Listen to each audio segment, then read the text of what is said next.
Mange av de som var i Geiranger kan takke én mann for at de i dag er i live. Geolog Christian Eikjord.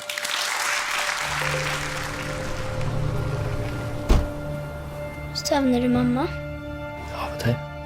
Det kunne jo hendt at det hadde gått bedre nå.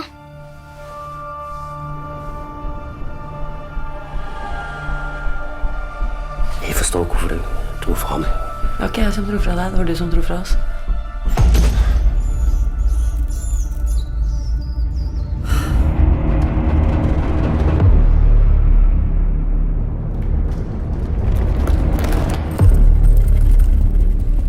To personer er omkommet etter en ulykke i Oslofjordtunnelen.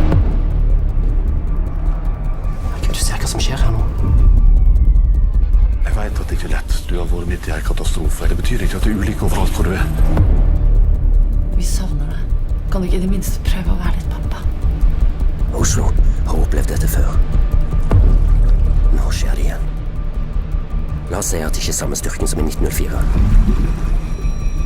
La oss si at det blir 6. 8. Det er ikke dobbelt så sterkt.